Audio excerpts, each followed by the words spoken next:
Queridos irmãos e irmãs, hoje nós celebramos, então, São Mateus, evangelista. Então, hoje é um dia de festa. Eu gostaria de chamar a atenção para o Evangelho e depois, no final, também fazer uma outra reflexão com vocês. Primeiro, Jesus passa na frente da coletoria de impostos e apenas diz para o Mateus: segue-me. Mateus não sabia quem era Jesus. É o primeiro contato dos dois. E o Mateus, ante o chamado de Jesus, simplesmente larga a coletoria e segue Jesus. Esse seguir, não é simplesmente seguir com os passos. Jesus estava caminhando, eu vou caminhando atrás. Seguir significa colocar-se no caminho com Jesus. Seguir significa ir atrás constantemente. Perseverar, não é só ir ao encontro de Jesus, pronto, agora eu fui, Jesus se encontrou comigo, disse uma coisa bonita, realizou alguma coisa extraordinária na minha vida, ou me chamou pelo nome sem me conhecer, agora está tudo resolvido. Não, segue-me significa imitar Jesus no total da sua vida. E por isso é necessário perseverança. É preciso ter uma continuidade. E esse caminho que Jesus propõe, segue-me, é um caminho de santidade, ou melhor, de santificação, que para nós dura toda a nossa vida. O caminho da santificação começa com o nosso batismo, e dia após dia nós precisamos responder ao chamado de Jesus, que diz para nós, como disse para o Mateus: segue-me. Todos os dias precisamos levantar de nossa vida, de nossos desejos, de nossos afazeres, de nossos prazeres, de nossos gostos e seguirmos Jesus dizendo sim. Sim ao seu chamado, caminhando com ele e dizendo não ao pecado. Mateus era considerado um pecador público e dos piores, porque ele era um cobrador de impostos. Então, Jesus depois vai dizer, que é justamente os pecadores que precisam dele, assim como são os doentes que precisam do médico. E olha que interessante, quando o Mateus se dispõe a seguir Jesus, muitos outros pecadores também foram ao encontro de Jesus, por causa do que viram que Jesus fez com Mateus. Então, meus irmãos e minhas irmãs, a acolhida ao pecador é o que nós vemos na pessoa de Jesus. Na medida que nós vamos nos reconhecendo, percebendo nossos pecados e vamos acorrendo a Jesus, Ele vai nos acolhendo e cada vez mais nos chama a darmos passos no seu seguimento, de maneira que a gente viva a santidade de maneira mais profunda.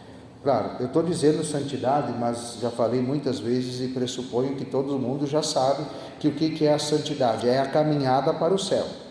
Só vai entrar no céu quem for santo.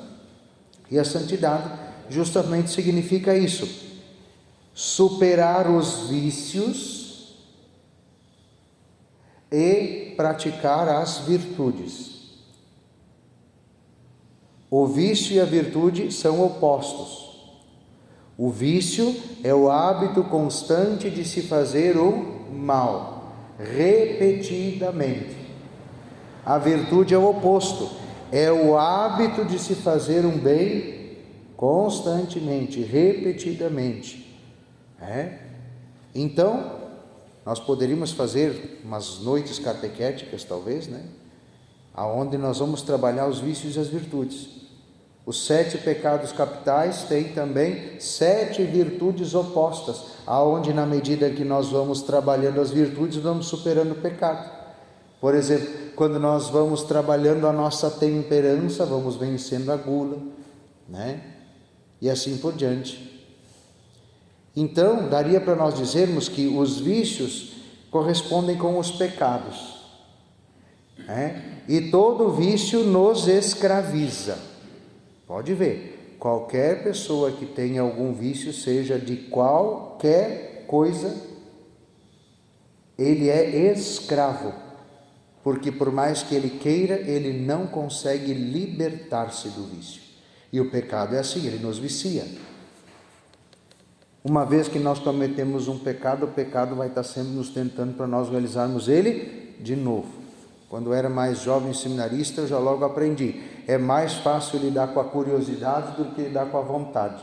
Quando a gente nunca experimentou, nunca fez alguma coisa, a gente não vai precisar ficar lutando contra a vontade de fazer de novo, que sempre é maior do que a curiosidade.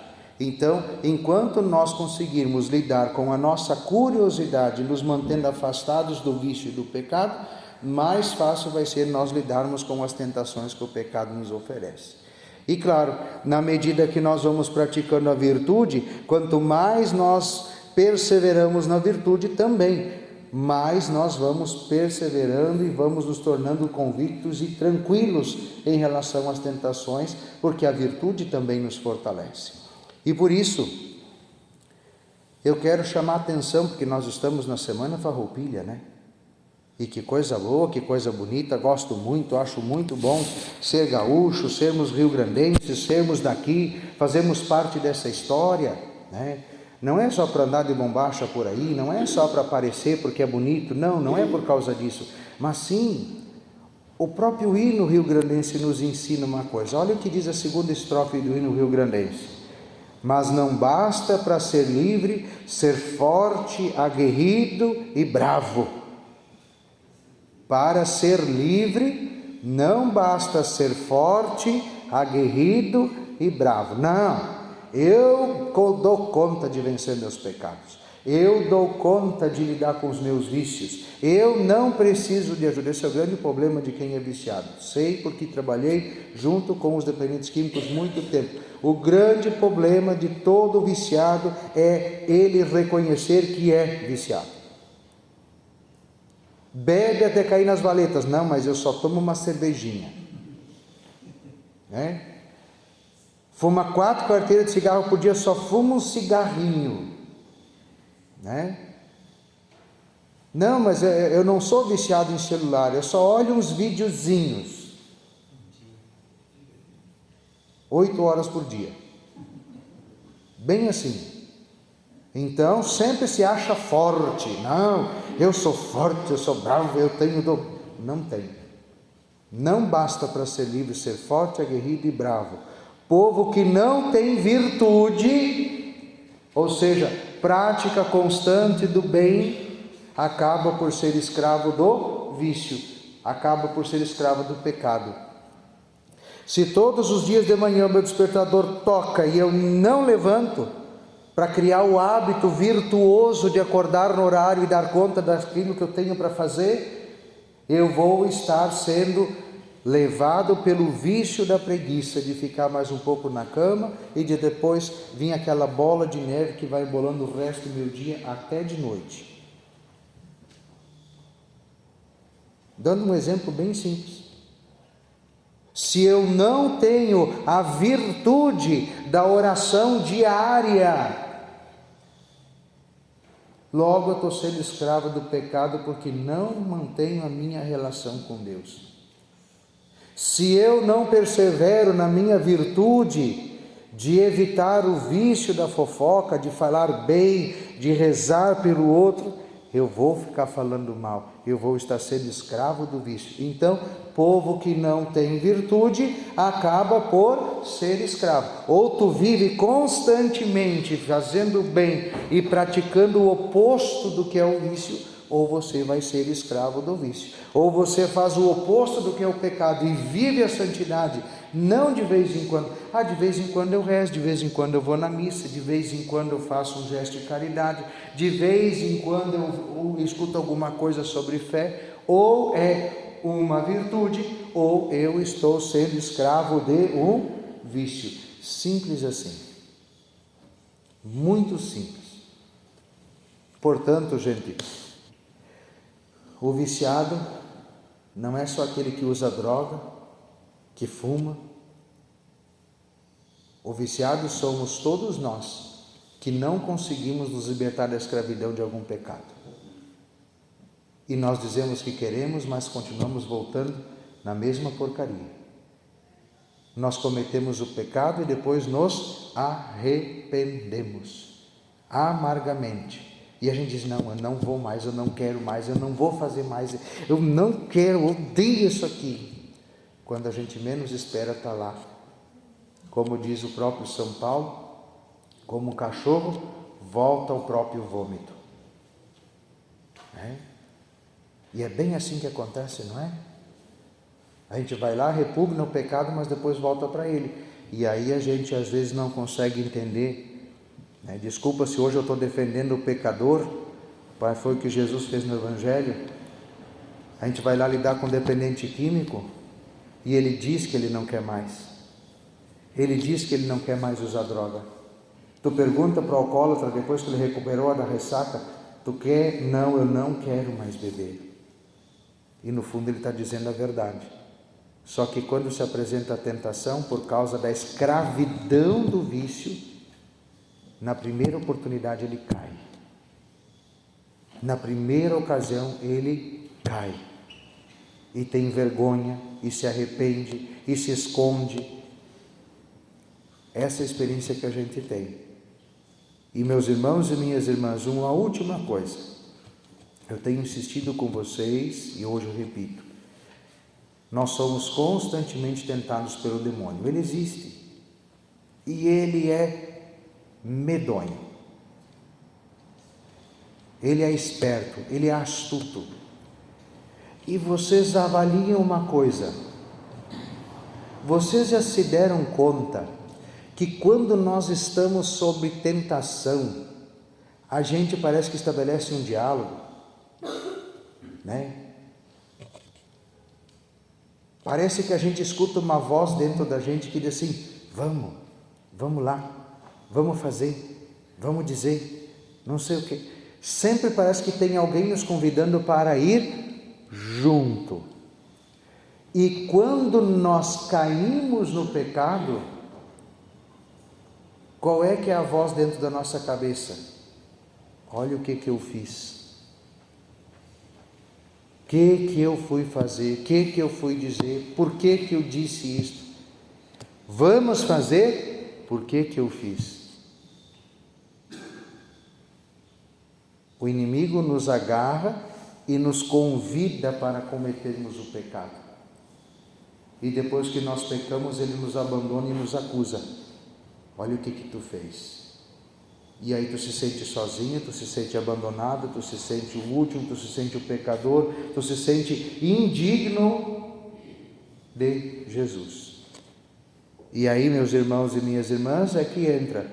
Ou eu estou também habituado a reconhecer que eu sou um pecador, ou seja, isso é uma virtude, reconhecer que eu sou pecador e que eu não sou nada sem a misericórdia de Deus, ou então eu acho que eu sou forte, aguerrido e bravo para vencer o meu pecado sozinho, ao invés de, como Mateus, renunciar, largar tudo, largar a minha brabeza, a minha aguerrência e a minha bravice, a minha fortaleza em mim mesmo, e me entregar à fortaleza da misericórdia de Deus, que veio para os pecadores e não para os santos.